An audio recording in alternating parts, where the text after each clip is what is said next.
Buenas tardes, mi nombre es Andrés Castiblanco. Voy a presentar el desarrollo del código en Colab que se usó para el desarrollo de la actividad, donde tenemos el cargue de las librerías, ¿sí?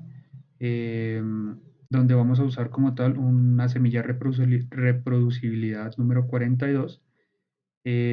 Seguido a esto, vamos a realizar como tal la extracción de los datos que nos entregan los sensores de gas, donde obtenemos que los 10.450 datos obtenidos no hay ninguno faltante, pero sí tenemos gran parte, que en este caso serían 7.191 duplicados, por lo cual nos quedarían nada más 3.259 datos para poder realizar como tal el entrenamiento y los test del modelado.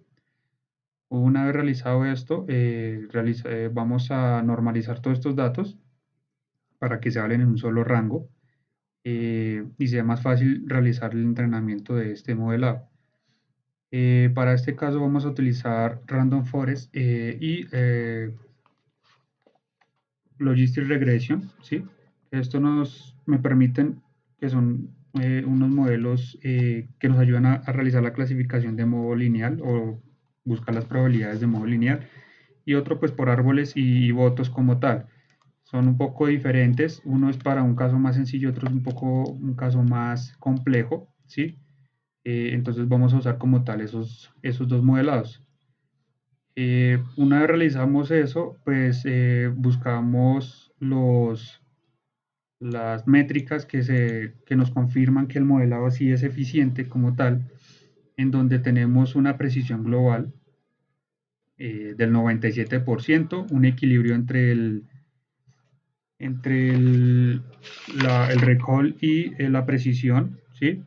Del 97 también, más o menos, y del área de abajo de la curva, que esto nos ayuda a identificar la separación de las clases de un 99%, diciéndonos que el modelado está muy, muy bueno, ¿sí?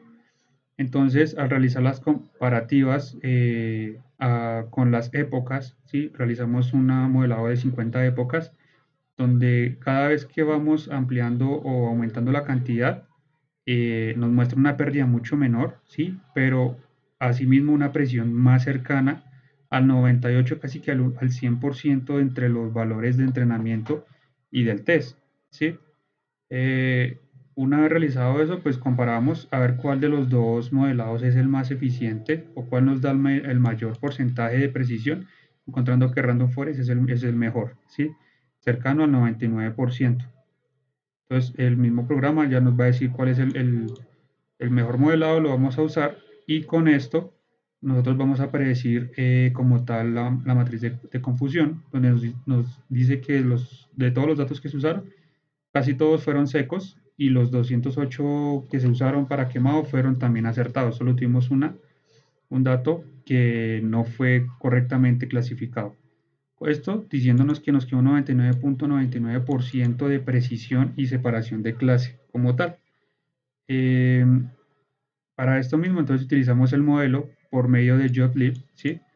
Donde vamos a usar definimos unos datos de los sensores obtenidos, esto es un ejemplo, y nos va como tal a clasificar esos datos, ¿sí? Nos va a decir una probabilidad, donde básicamente esto sería una clase 1, ¿sí? Siendo clase 1, pues es quemado, café quemado.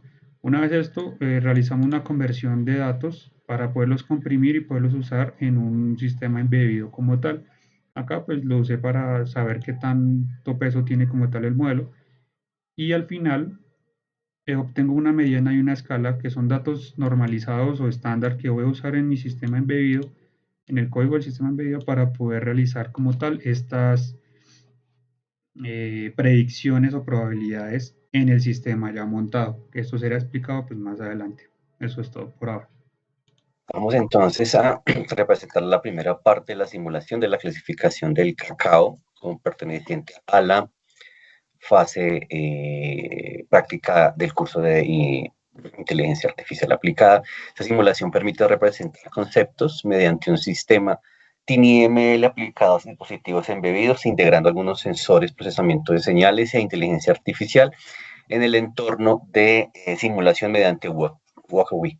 En esta parte del proyecto se implementó la estructura principal de la red neuronal artificial que es la encargada de realizar la clasificación automática entre el cacao seco y el cacao quemado dentro del sistema embebido simulado en un Arduino.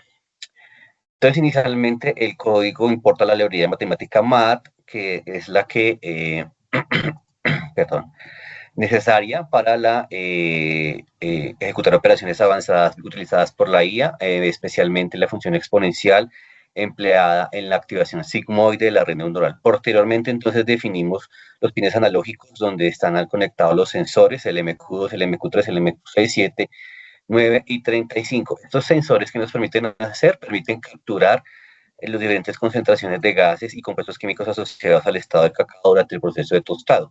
Cada lectura del sensor representa una variable de entrada para el modelo de la inteligencia artificial. Para mejorar la estabilidad de los datos, el sistema realiza 10 lecturas consecutivas por cada lector, por cada sensor y calcula un promedio. Esto reduce el ruido eléctrico y las fluctuaciones instantáneas, permitiendo que la red neuronal trabaje con unos datos muchísimo más confiables. Después de obtener estas lecturas, las lecturas de los sensores, se aplica un proceso de normalización utilizando los parámetros min y scal calculados previamente durante el entrenamiento del modelo en el Colab mediante el estándar Scaler. Esta etapa es bien clave, es fundamental porque garantiza que los datos ingresados en el mismo rango utilizado sean en el mismo rango usado durante el aprendizaje de la red, o sea, que sean compatibles, que sean protocoloralmente coherentes. La arquitectura implementada corresponde a una red neuronal tipo feed-forward. El modelo recibe 6 variables. De entrada proviene de los sensores y posteriormente la información en una sola capa oculta compuesta por 4 neuronas y luego genera una salida de clasificación.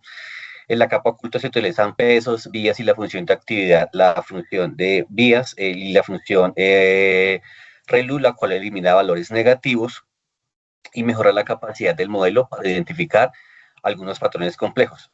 Para ir cerrando, aquí está el ReLU y finalmente la neurona de salida utiliza la función sigmoide para convertir el resultado del resultado matemático en una posibilidad entre 0 y 1 y determinar automáticamente si la muestra corresponde a cacao seco o un cacao quemado.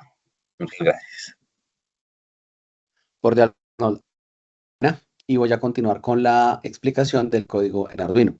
Para la capa de salida, iniciamos ejecutando esta instrucción en la cual nuestra variable out va a tomar el valor del bias de la neurona final. Y a continuación, ejecutamos este ciclo for con el cual se calcula el final de la salida de la red neuronal. Para esto se ejecuta esta ecuación que básicamente lo que hace es calcular las activaciones de las neuronas ocultas con los pesos de salida de la red neuronal.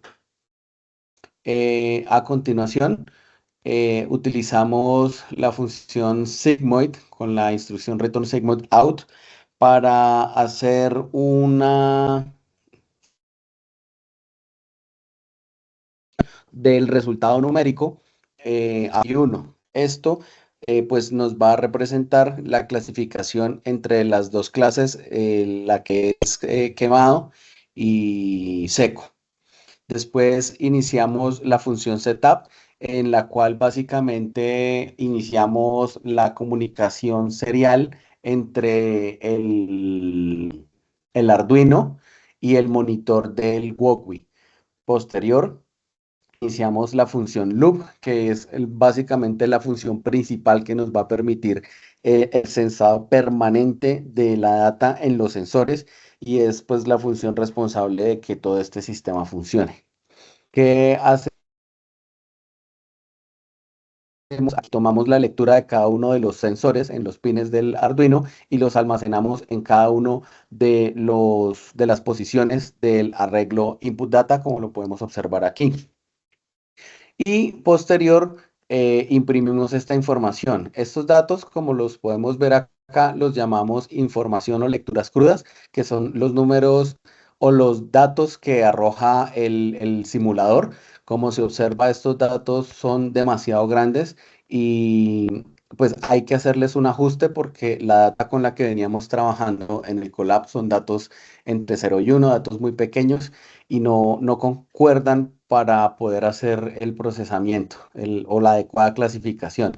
Por esto ejecutamos este ciclo for con este ajuste para poder convertir la data a una información mucho más pequeña y manejable. Y a continuación ejecutamos la normalización de esa data utilizando los mismos parámetros estadísticos obtenidos durante el entrenamiento del modelo mediante el estándar Scalar. Y pues luego imprimimos esa información con estas instrucciones y podemos observar los resultados aquí en el monitor. Estos son nuestros resultados, como podemos observar. La data acá es la data cruda del simulador y esta ya es nuestra data normalizada, que pues ya nos asemeja un poco más a lo que veníamos trabajando desde el inicio del curso. Finalmente, ejecutamos esta instrucción que nos realizar la inferencia de la red neuronal. Esto básicamente calcula la probabilidad de que la muestra pues, se clasifique o corresponda a cualquiera de las dos clases, a seco o quemado. Finalmente, pues imprimimos acá esa probabilidad que la podemos observar acá en pantalla y nos arroja un resultado. Ese resultado va a ser clasificado mediante una estructura condicional if, que nos va a determinar si el resultado es seco o quemado de clasificación 5, que es el valor que se toma como referencia. Acá podemos observar un resultado de 0.3 clasificado como seco y podemos observar, por ejemplo, aquí un resultado de 0.6 clasificado como quemado. En conclusión, después de realizado este proyecto, podemos demostrar cómo la inteligencia artificial y la integración de sensores y sistemas embebidos pueden integrarse para desarrollar sistemas inteligentes capaces de tomar decisiones, por así decirlo, y poder clasificar o realizar tareas en tiempo real. Esto es importante porque son procesos que nos llevan a entender cómo funciona la industria o cómo nosotros desde la ingeniería podemos mejorar los procesos. Muchas gracias.